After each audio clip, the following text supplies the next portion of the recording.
Welcome to the High Ground Podcast. I'm Stevie W. I'm Callum. Okay, so what we're going to do today is, I think it might be a first for us, in defense of. Yeah, we might do a series on this actually, I think. I think it's a It's good kind of idea. like franchise wars, but we're not doing it versus another film, it's just itself, isn't it? Yeah, what we're going to do is we'll start with Indiana Jones and the Kingdom of the Crystal Skull. Oh. Yeah. Can I just say this? I actually, when I originally came up with the concept for this one, I really was hoping it was going to be the two of us actually both defending it. But you know what? After watching it, I really can't defend it. I mean, I love George Lucas and Steven Spielberg and Indiana Jones. The Indiana Jones trilogy are three of three of my favorite movies, and I'm including Temple of Doom in that. I think Temple of Doom is a genuinely good film. I think Temple of the Doom sounds better. Temple of the Doom, yeah. Context.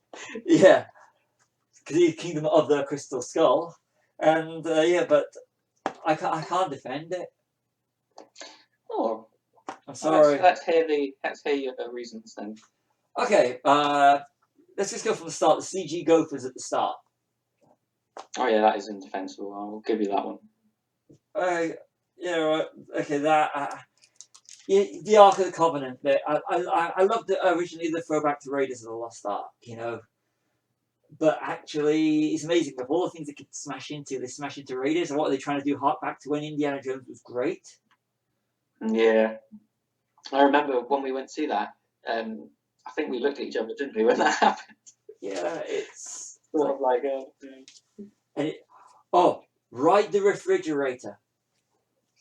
Yeah, see, I've got a.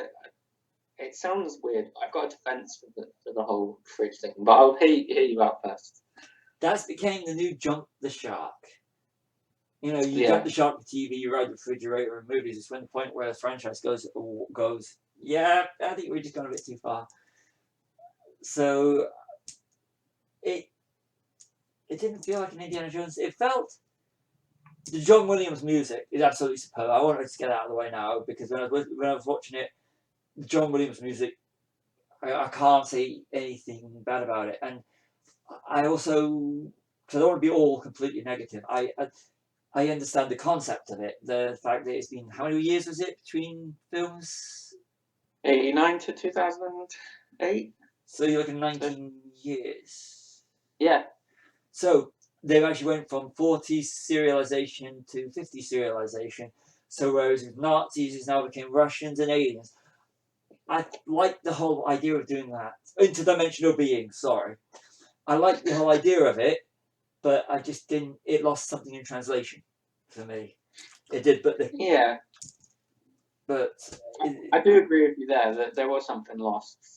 I don't think that was the original OG idea, if you like. I think it was sort of bastardized halfway through into something else.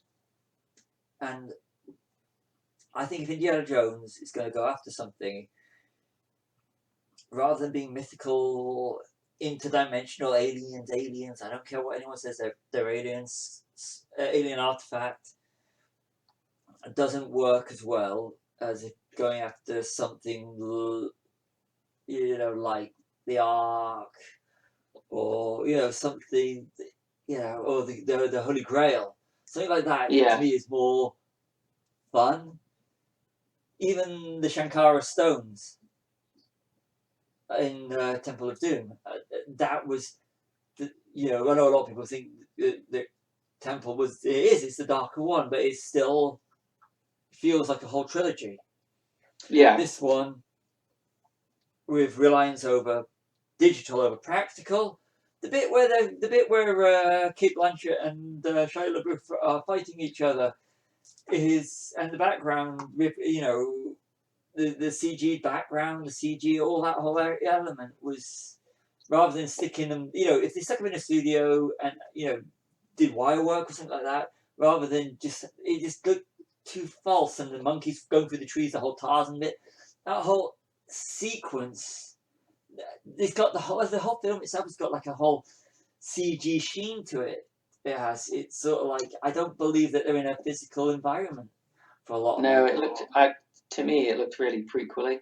Yes, that's You exactly. know, like that. You know for a fact they're just on blue mats and scaffolding in front of blues. Exactly. That's and the original trilogy, Indiana Jones trilogy, had that completely practical element to it, and Yeah, CG when it's done right is fantastic. But when CG takes over the film, and that's what it did, and yeah. it I mean, really, yeah. You had like, Vic Armstrong was like the man, wasn't he, in yeah, terms of stunts? You know, in the original trilogy, and like you can tell all those stunts are being done. You know, as much as possible for real. yeah, Like the one that always springs to mind for me is in Raiders when he's on the truck going underneath and comes back round. yeah. Like it looks like they did that for real, and I'm sure they did. That's pure Whereas, like you brilliance, say, the whole sword fight thing, it just looks so fake. and that when you know that there's no sense of terror or suspense in it. When you know that, I mean, you know a lot of the stuff. You can tell the studio sets in the originals, but Yeah. they looked. But you suspend disbelief a lot easier with practical over digital, and I never once felt that the heroes were in danger. No, I mean, I think the thing you say about practicals in the original is like that they used. I for some reason I don't know why, but I always think maps look so much better. I think it's maybe because we grew up with that sort of special effects thing, but like a lot of people now, younger people that I know that watch these films, they always say it looks fake, and I think, well, it doesn't to me though. Like, I mean, I, that jungle fight looks fake, one hundred Yes, percent. But the, you know, like the arc when it kills all the Nazis in the first one, you know, look that still looks really good to me. and that's just wax faces on hair dryers. Yeah, I remember that scene used to scare me. Yeah, same here because it's gruesome, It is, yeah. and that was a PG, wasn't it? It was a PG, yeah. Same as Jaws. I don't know how that was a PG for so long. Yeah, that's still a great film. I love that film, and again, Oh great yeah. John Williams sound. I could put a bit of a shout out there on that one. Another great John Williams soundtrack. That is. Oh, but see, there's another reason where you know you watch shark films now and it's literally a CG fest.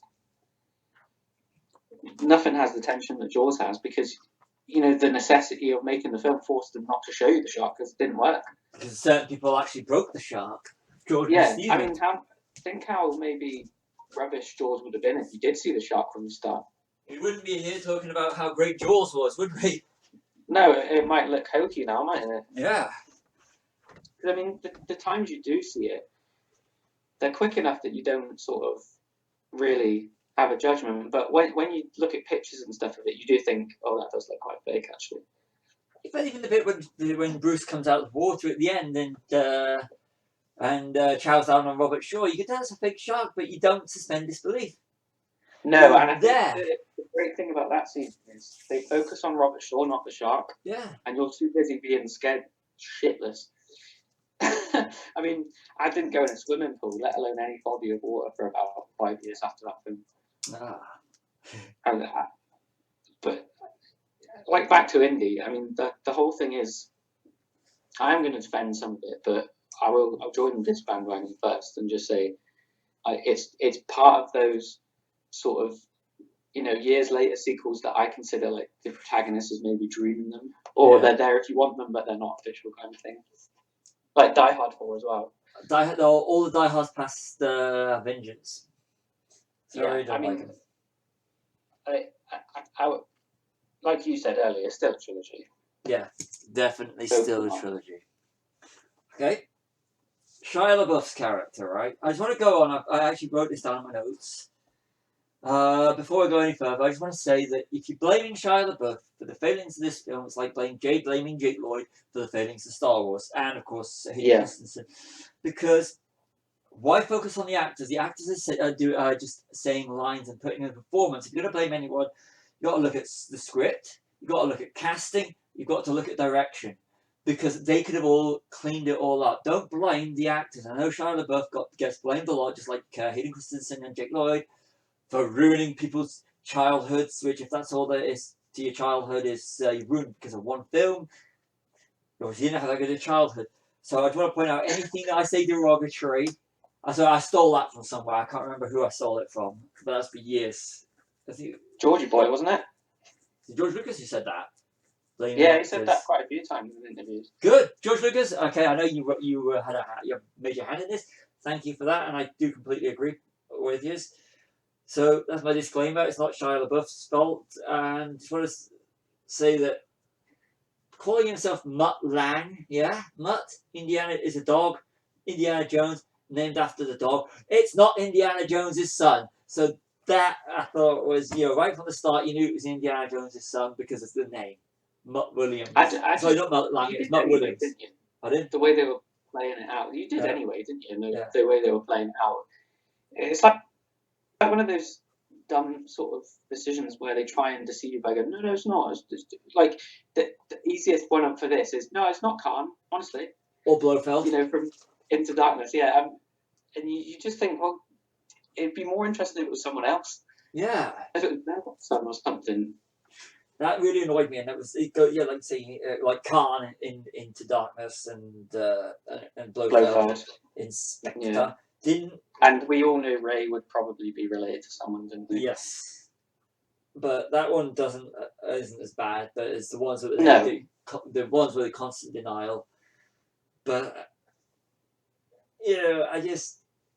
I'm not going to knock him for his performance. Like I said, I just thought it was too telegraphed, and it was. Yeah, Mutt Williams, and the way that Marion was able to rebound so fast and everything. But one point, Karen Allen's bloody good in it. It's nice to see chemistry. I love Karen Allen in anything. I mean, she just gives life to the whole thing, doesn't she? I always thought she was Indy's girl anyway. Yeah, and I like the line. I like the line. There have been plenty of women, but they've all had one problem. They were not you. I thought that was nice. Yeah. Which actually works because if you consider that Temple of Doom was a prequel. So the only women we've actually seen other than Marion was from the Last Crusade. Oh, Elsa. But then again, Elsa Henry Jones has also done Elsa. So yeah, and I still think that's one of the most hilarious jokes I never got when I was a kid. Yeah. When I was older, but my dad said, "Do you not realise all the time why I was selling you? I'll tell you when you're older what that joke means." Both she slutted herself out for Indiana Dad. God, his dad's sloppy seconds. Yeah. She compares it, so she's actually been with That's an interesting point because mentioning his dad. Do you think they should have kept him as a cameo? Do you think that would have been good? Could have been again, I don't think it would have been nice. No, I don't. I think he was retired, wasn't he? But would you have liked to have seen Henry Senior? I'd like to have seen Henry in there. I would have. Yeah. And not a scene of him dying, just just at home or something. Yeah, it would have been nice to have had for them to actually get Sean Connery out of retirement. But I remember Denham Elliott. Sorry, no. I remember the Denham Elliott thing. I mean, they handled that nice. I gotta give them that. Yeah, and I did like the use of the Crusade theme when you see the picture of him. Yeah. That was nice as well, actually. Yeah, they can may he rest in peace. But you forget how good. I mean, that's another thing that was missing. That would is that you've got Marcus Brody, you've got Salah, you've got Henry Jones. They as secondary characters were more fun than Ray Winston and John Hurt. May he rest in peace as well. I like John Hurt, but and even the characters weren't nowhere near as good or as I like Kate Blanchett, but yeah, that's one of my defense points actually. I do think Kate Blanchett is probably the best Indy villain. I don't know if that's controversial or not, but I just love the woman so much, and I just think she looked like she was having so much fun in that role and not taking it that seriously, and she's menacing as well. I think I always thought the only problem with the Indy films before that was the villains were all kind of weak. I do like Belloc and Donovan, but they're just they're like cut out and paste guys, aren't they? Really. And same with Mola Ram. I think she's the first sort of developed. You get a kind of a little bit of a backstory with her, and she's menacing, and there's a reason that she's after this thing for her government, you know. And I really think she's probably the best villain, actually. Belloc, because he's selfish. He wasn't doing it for the Nazis, he's doing it for himself. Yeah, I know. I just think I think Belloc and Donovan and Murrock, they seem a bit sort of, I don't know, that they're part of the serial. I know it's all supposed to be like a serial anyway, but they seem to sort of serialize this. I thought Kate Blanchett really stood out as a villain in that, actually. It's because she's talented, but yeah, I prefer Belloc because I just like Belloc. I just like he as a character. And who's the German in Raiders? Oh, Michael Byrne. Yeah. The bit where he says "Hail Hitler" and he's got the imprint of the medallion thing. Oh, do you mean in Raiders? Raiders, yeah. Yeah, sorry, I was thinking of Last Crusade there. Yeah, I know who you mean. Yeah. Oh, I forgot his name. I'm gonna. He's the headpiece of the staff of Ra, isn't it? I got it right. Yeah, that scene in you can't even not mention it in Raiders when he's got the coat hanger. Yeah, that's brilliant. You wonder what he's gonna. You wonder what he's gonna do. Yeah, Tote. Ronald Lacey. Yeah, I mean but again, Raiders has the best exposition. Has the best exposition scene. The blackboard. Yes, I mean, so there's nothing. And here's the thing. Another thing about Kingdom. I thought the pacing was off. There was no. With Raiders, Temple of Doom, Last Crusade, it was. I mean, I know some of the things by modern day standards, it's slow, but there was never a point where I was watching the film and I was getting bored of it. But when I was and there's still bits I will go to in Raiders, and I just watch because it's just fantastic, and it's got that oomph about it. But there's some real bits in it. The pacing just lacked even the bits where the exposition bits. You're just sitting there going, okay, this is not as well done. This is not as well crafted. There's nothing that stood out. There's no when you go through the film to just look for bits. I feel like watching. You pick from the first three scenes that you just want to watch because they're so good. For me, one of the things with Raiders at the moment is, and this again for the musical cues, is the bit when they're on the ship and they capture Marion. And then you have Indiana Jones going over to the submarine, and you got the fanfare going, and everyone cheering as he's swimming and going on top of the submarine. That is, to me, is pure brilliance. And of course, you got all the action set pieces, like the bit going under, like some of the trucks, the fight in the desert with the planes, with the plane. Oh yeah. And of course, you got the bit running from the boulder. I mean, there's so many fantastic bits in that's just in Raiders of the Lost Ark. Temple of Doom, good set pieces, like Crusade, great film all around. But there's no bits in Kingdom of the Crystal Skull that make me just go, I feel like watching this bit of Kingdom of the Crystal Skull or this bit. There's no. Yeah, I mean, I think I know what you mean. Like, I think it sort of stops and starts plot, doesn't it? So, like, you have this admittedly quite good action sequence at the beginning in Area 51, but then, like, it slows down a bit for the university scenes, and then, we're back in, like, like, we're on a mission now. But that's another problem as well, I think, that you were just saying there. I think a lot of the exposition, it's not that it's not there, it's just that it's on the fly as something else is going on, so you can't concentrate a lot of the time. Whereas, like you say, in Raiders, they stop and they do like basically a lesson for the audience of what the arc is, and you just think, right, I know what it is, I know how important it is. It's like the Death Star plans, isn't it? When he's saying like only proton torpedoes will destroy it. Right, this is how dangerous this is going to be. Yeah. But I've got no problems, if you put exposition in on the fly, but I have problems with the fact that it was boring. Yeah. To use a nine things, boring. Yeah, it's like it is boring, and I'm like, And I'll be honest with you, I actually find this really hard to slate Indiana Jones, because I am a quote, call me an Indiana Jones fanboy if you like. So to actually, yeah.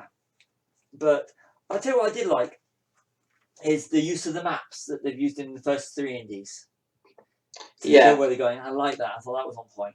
That was good. Yeah, it's kind of a callback, isn't it? Yeah. And I wrote notes, because when I wrote my notes, I was wanting to do all positive. Because when I conceived it was the whole in defense of it. And I thought, you know what? See, I was just thinking about the fridge sequence, because we were saying it's really silly, don't we? Yeah. But my sort of defense of it, it is dumb. Don't even get that.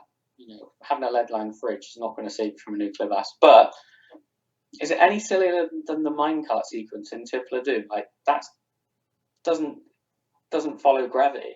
No. A lot of the time. And it manages to get straight directly onto the tracks. Yeah, I mean, it's to say, a lot of the criticisms I've heard about Crystal Skull is story related, where a lot of people I know have said, why, it's dumb having aliens in it. And my defense was always, well, the first one's got a box that kills Nazis, the second one's got a bloke that rips hearts out, and the third one's got the Holy Grail. Like, can you really moan about sensationalism in it? It's supposed to be like that. Yeah, that doesn't bother me. It goes back to the whole reason why I don't like the film Rocket Man. I don't like the film Rocket Man. Great concept, lost in execution. I liked the way that they changed it from 40 serialization to 50 serialization. It was just lost something in the execution. Yeah, I mean, I think that was logical, wasn't it? Because they using the Nazis as the bad guys was kind of like, it's a free pass, isn't it, to do what you want with the bad guys. Whereas I think the logical next step would have been the Russians, wouldn't it? Because it's either going to be set in the 50s or this, I think we all wanted to sort of see a World War II one, didn't we? Yeah. That would have been cool. I just wanted to have to use the Nazis again, wouldn't you? Yeah. I wanted just a good Indiana Jones film, and it delivered, but not delivered in a way that it warranted it to have the title Indiana Jones on it. If it had been any other film, it might have been enjoyable, but it's the legacy. And like I said, I liked the concept of what they were trying to pull off. I just think it lost something in execution. Yeah, I think that's the problem with, the one, like you say about the ones that happen 20 years later or whatever. I always think the problem is, like, your risk is, if it's rubbish or not as good, it's going to be the last one people remember. Yeah. Yeah, like Die Hard 5 is absolutely atrocious. There's no excuse for it. And yet it's annoying because it's the last thing you remember about Die Hard. It doesn't sort of besmirch the reputation any. But it's kind of like how Rocky 5 was when there was no Rocky Balboa. Stallone obviously thought, oh, this is crap, I want to do another one. Yeah. That sort of thing. Ending on a bad note is always... I mean, look at what Game of Thrones did because people didn't like the ending. I've heard people saying, I'm not going to watch that series from the start again because I know how it ends. And I think, what? That's pathetic. Yeah. But I don't know. Can I just say, double-edged sword. Episode 7 isn't my favourite Star Wars film by a long shot. It's painting by numbers, but because of one film, I still went to see Episode 8, which I think is one of the bravest films in the Star Wars saga, and Episode 9, Skywalker, is fantastic. So people who refuse to watch something that they claim to have loved for years just because they don't like one installment, you're not really fans then. How can you... in that case, would you even watch RoboCop again? Yeah, maybe one decent RoboCop. Predator. I actually like the Predator sequels. Sorry. Oh, I'll think past. I don't know. I like Predators. Okay. But I thought the new Predator was atrocious. It wasn't up to Shane Black's standards. No, definitely not. But that's what I mean. I mean, like, that's the last film in that series, so it kind of made me think, oh god, they went on a bad one. But it would never stop me watching the originals. No. I tried a few months ago. I tried to watch Alien 4. Oh God, yeah. and still doesn't. Just 'cause I don't like that one, didn't didn't watch the director's cut of the 2003 cut of Alien 3, and I think Prometheus is one of the most solid of the Alien films. Oh, I think Prometheus is fantastic. That was like the sort of episode 8 of its day, wasn't it? Yeah, I remember that was proper polarized down the middle. Oh, those people. I mean, I was speaking to one person who really loved it, and then like you, well, I think it was you actually, and then the Prometheus. other people would say, "Oh, it's atrocious, it's awful, it's not Alien," and I just thought it's interesting when it's like that. I think more than one way or the other. We'll have to podcast when we'll have to. So actually, technically, it's still on subject because it's aliens. And John Hurt, of course. I'll have to, Yeah, which I'm going to tie into in a second.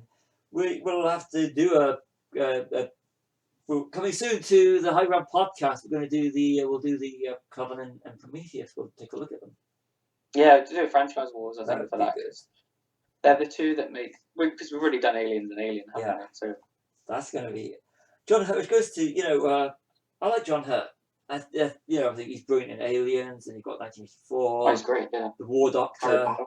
Harry Potter, V for Vendetta, and Elephant Man. yeah, I've not seen that, but he's good in that. I've been told, but He is. he's not. He's wasted. He's wasted. Yeah, he's kind of plonked, isn't he? Yeah. Like it, I don't know. Like it's weird. It's like Ray Winston. He doesn't feel like he knows what to do, kind of thing. He's Oh, he's a double agent. All right, no, he's not. Oh, he is again. Just the whole. I don't know. Ray Winston was a boring character. His character was boring. I think I don't Yeah, care I mean, if he was a double they're kind agent of or going not. the whole like Elsa thing, aren't they? Again. She's just not as pretty. Well, it was good. No, it's definitely not as pretty. No. And there was no. I've got a lot of debts, Jonesy. So that's the reason why Yeah. I'm being an ass. But I'm going to self-sacrifice at the end, Jonesy. Yeah. 'Cause Don't you that remember makes no Berlin? sense then, does it, really? Pardon? It doesn't make any sense No. then because you get rid of the main villain in one go. She doesn't even have a fight with Indy, No. so that's that gone. So you could have had Ray Winston as the sort of like I always call them like the tier 2 bad guy. Like the big guy you have to fight before the main bad guy. Like the Red Grant in From Russia with Love. Yeah, or like Pat Roach in Raiders. They've always Pat got Roach in every big- Indiana Jones. Your first 3 Indiana Jones, he took on Indy. Yeah, He was good. Pat Roach was good, He mate. was He good. rest in peace as well. yeah. It's a shame he wasn't in this one actually, wasn't it? Yeah, because Pat Roach was a few years ago. We just had that other big Russian guy. Yeah, Gets killed by the ants. but come on, Pat Roach. Oh, the ants. Giant ants, yeah? Dodgy CG there again. With the dodgy CG See, monkeys. The idea of that I like, but yeah, like they could have. I know they could have maybe done that practical and just used CG to duplicate them. Yeah, I'm now on the Raiders page. I'm looking for Pat Roach to see. There is Pat Roach, first mechanic and giant Sherpa.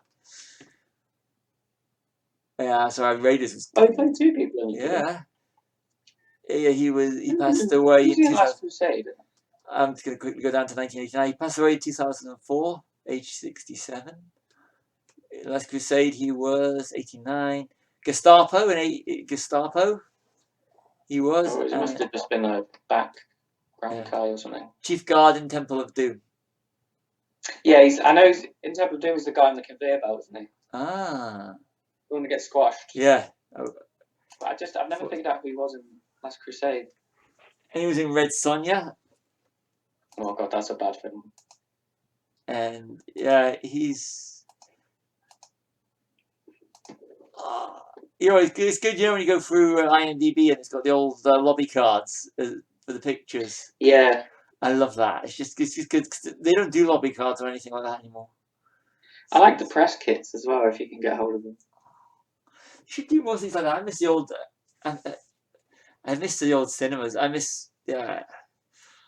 I mean, a lot of the special features on Arrow Video Blu-rays, they contain the press kit electronically on the special features. Oh, nice. And I like stuff like that. I think they should do that more often. Definitely. That's the sort of things people are interested in, and posters.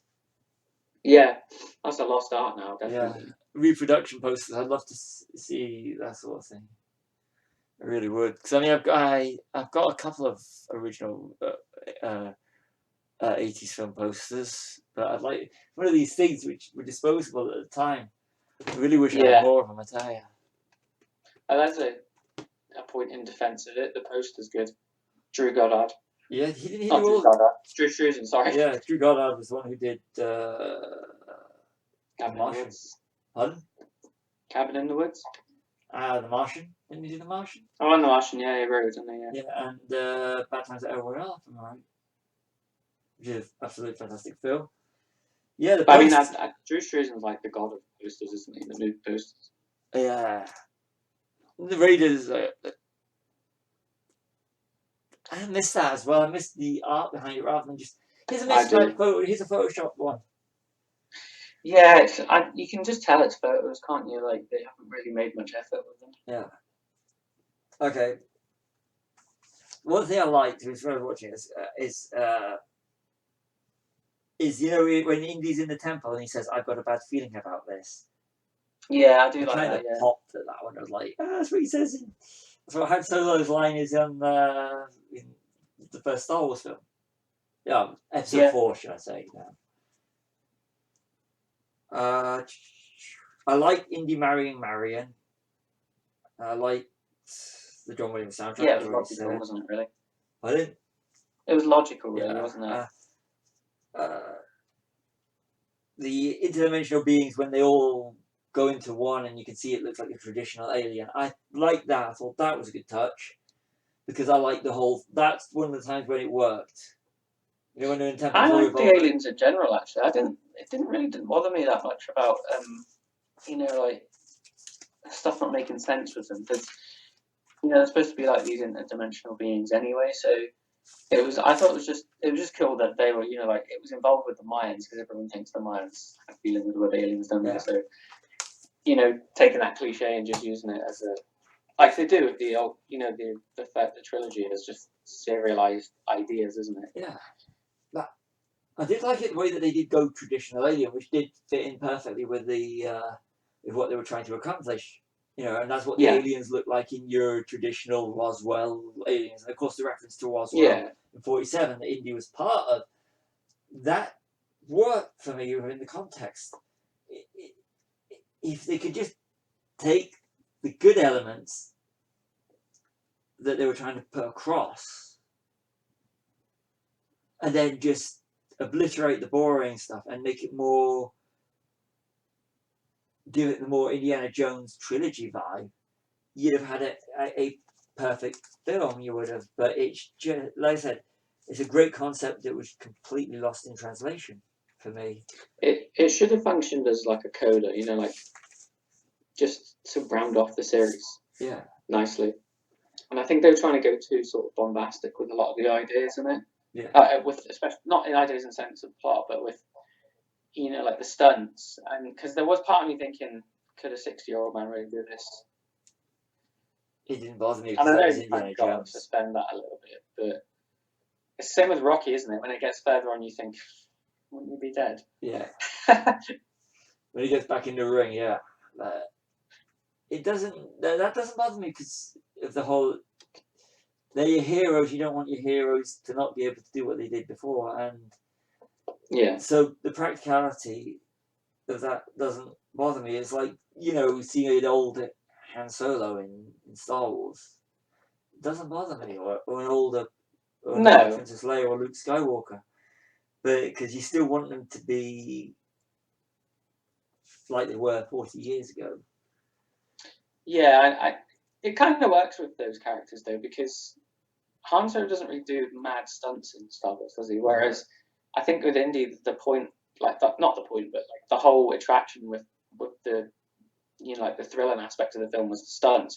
I always think Indy was kind of like the James Bond film that Spielberg got to finally direct. Isn't that the one? Because they have the same sort of pacing and stunt placement as James Bond films. Got a bit of trivia for you, all right? Passing the torch. Harrison Ford, James Bond. It's been done 2 times. What were they? Well, obviously in Crusade it's with Sean Connery. Yeah. And I'm presuming it's not the same actor, is it? No, it's Harrison Ford does Pass the Torch. Well, he does it in episode 7, doesn't he? No, I'm thinking more to another James Bond. Oh, yes, Cowboys versus Aliens, which yeah. is another controversial thing with us, isn't it? Yep. You like it and I I don't. do like it. But it has special meaning for you, though, doesn't Of course it does. It's John Favreau, and it's the first film me and my fiance saw, just the two of us. But it's John Favreau as well. But I like the way that it was. They did John Favreau, because you could tell he was a fan of these films.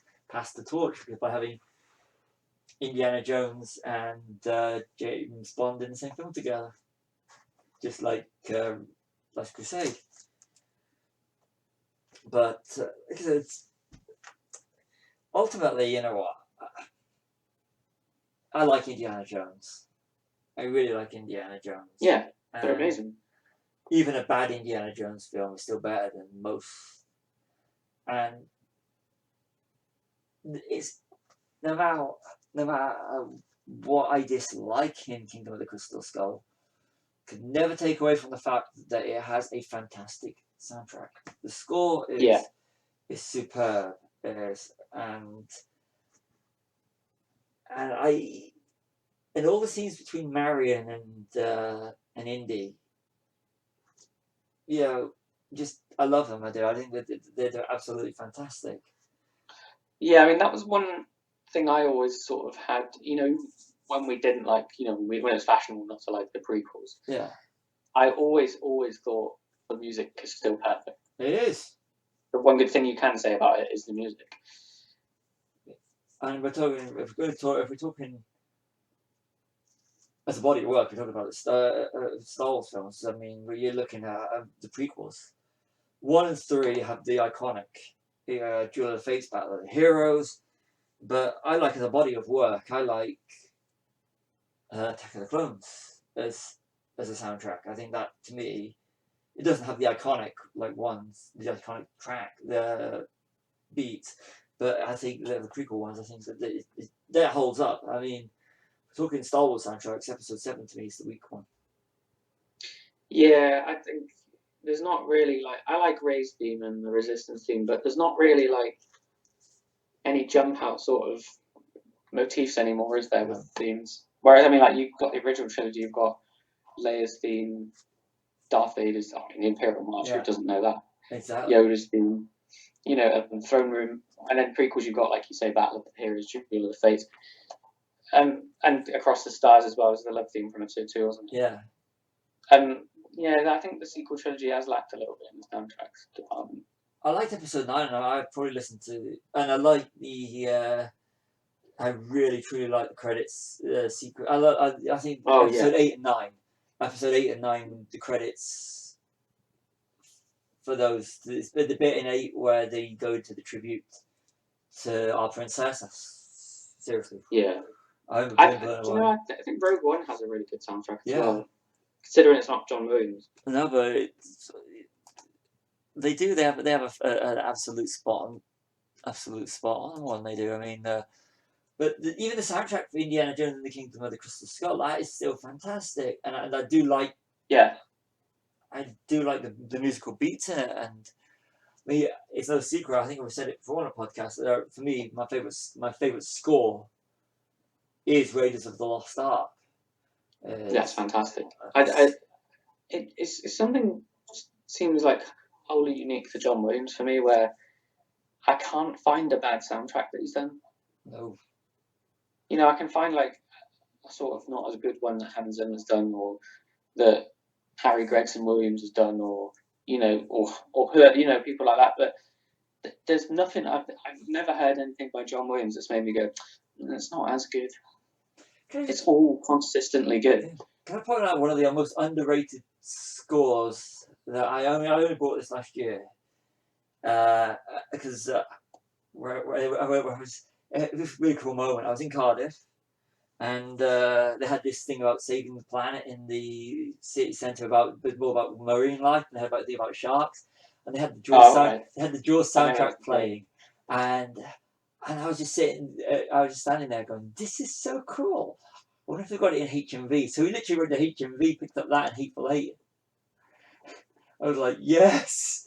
And that's Jaws' score is superb. It's not just a dun. It's the whole score is superb.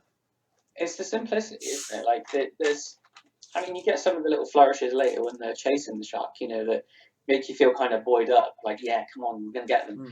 But then as soon as you hear that two note, you know, you think, oh shit, things aren't gonna go well now.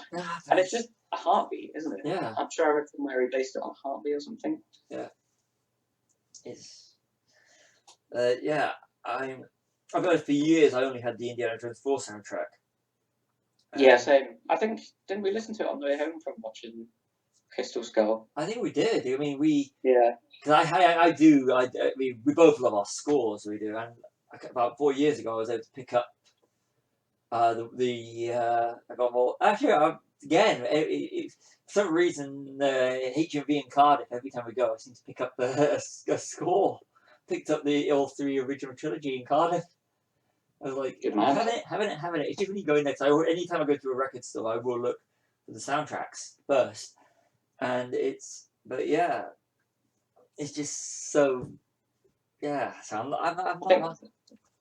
We've said before, haven't we, on the soundtrack episode about both our favourite soundtracks are probably John Williams ones. Yeah, and yours is Empire, if I'm right. Superman. Oh, yeah. I think we have to do a John Williams thing. I actually have that after I bought the box set. Yeah, I realised I hadn't got it. I think I don't even know if you'd have. I don't know. I even think it's better than A New Hope. Oh. In a way. That's. We were having this. I was having this discussion the other day with someone about.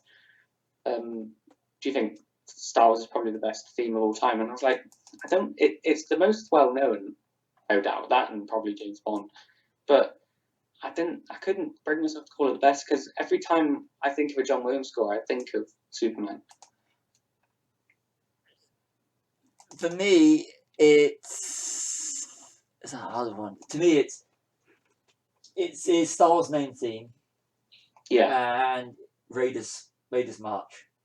Yeah. See, there's a little exercise someone said online about. I can't remember who it was now, but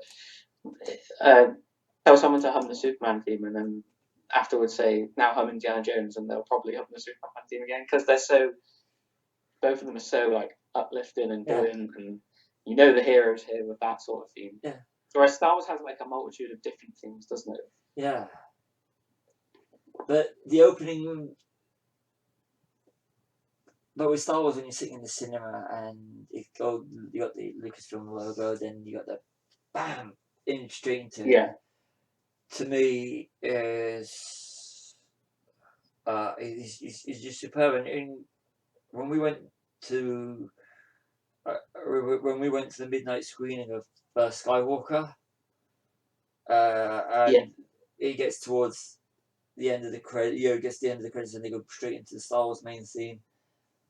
I remember coming out of the whole thing and just I find it hard to talk because I was so emotional and just I couldn't believe how much it got to me just when they went straight into that traditional Star Wars themes, and that's just a piece of music doing it. The trailer, the teaser trailer for the first trailer was to D23, was it? Or was it no Celebration? When the first trailer for 9, and I got really upset. It wasn't until I analysed it. It was because they used Leia's theme in it, and that's just how a piece of music can elicit an emotion. And John Williams does it so perfectly, and he does it so perfectly again with Indiana Jones and the Kingdom of the Crystal Skull. He has the knack of elevating even a mediocre film. Yeah.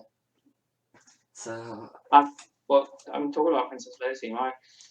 I couldn't hold my shit together when the celebration not long after she died and John Williams did the Princess Leia theme. Just fantastic. Like even live, the man doesn't miss a beat. No, that's. I think that's going to be another. I know we could probably be argued as being feminist by doing this, but one just dealing with the cultural impact of the character Princess Leia, and yeah, because it's amazing that the outpouring that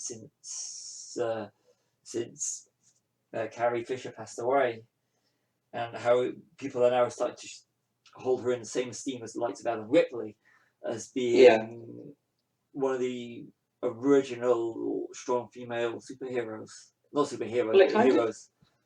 like action heroes. It kind of Action baffles me that she never was considered that before Ripley. You know, because Ripley's great, but Yeah.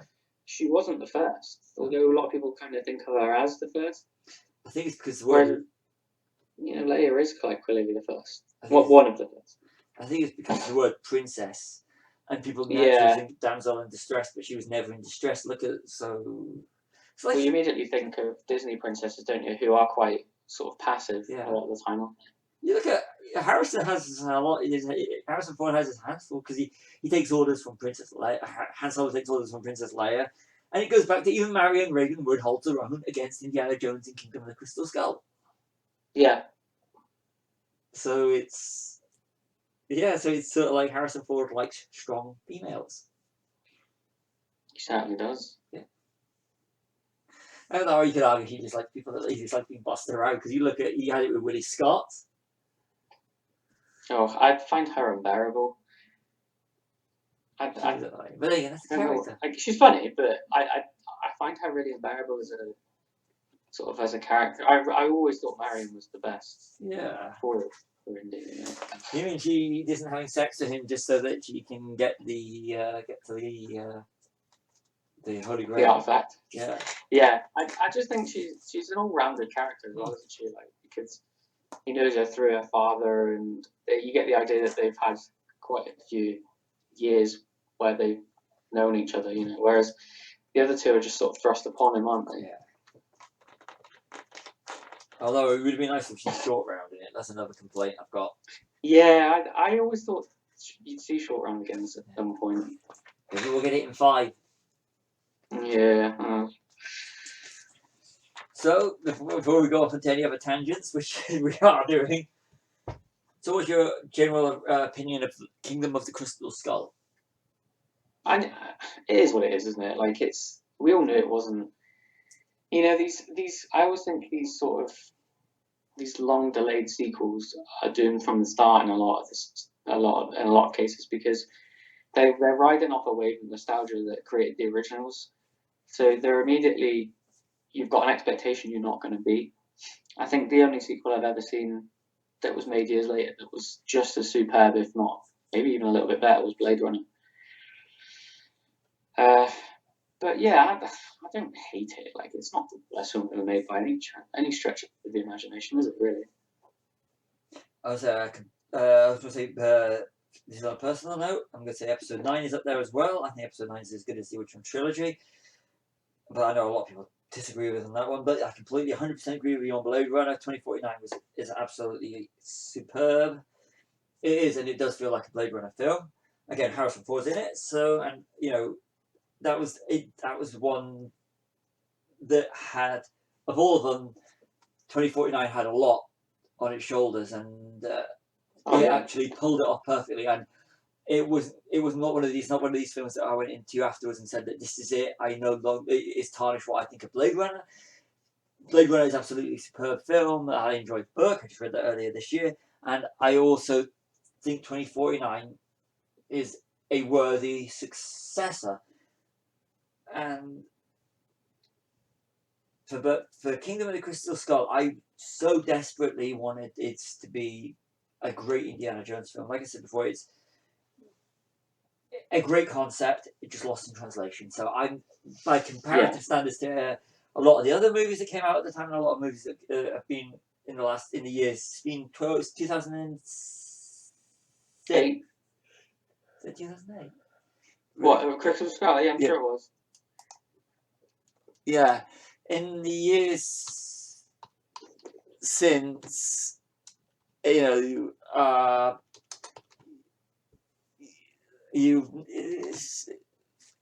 it's you know, you've got there'd be a lot worse films out there. Oh, definitely. So Yeah. I yeah, mean, so it took me till seeing Blade Runner to know what my criteria for these later sequels being good was, and it's, do you feel like you're in the world that was established before? And if you are, then I think that's a winner already. true. Whereas a lot of them, like we said about, Die Hard 4, this, Terminator 3 was the biggest one for me. I've never felt a Terminator film feel like the original two again, and it's just, it stifles your opinion of them before you've even seen them. I think for me, I've got two things. You've got Mandalorian episode 5, when you're on Tatooine, and Star Wars episode 9. To me, it felt like I was walking back into the galaxy far, far away, which was released between 77 and 83, and yeah, I do completely agree with your criteria. I'm just hoping with the next Indiana Jones film that they can actually recapture the spirit of Temple of Doom, Raiders, and Last Crusade. Yeah. And as long as they've got the characters there,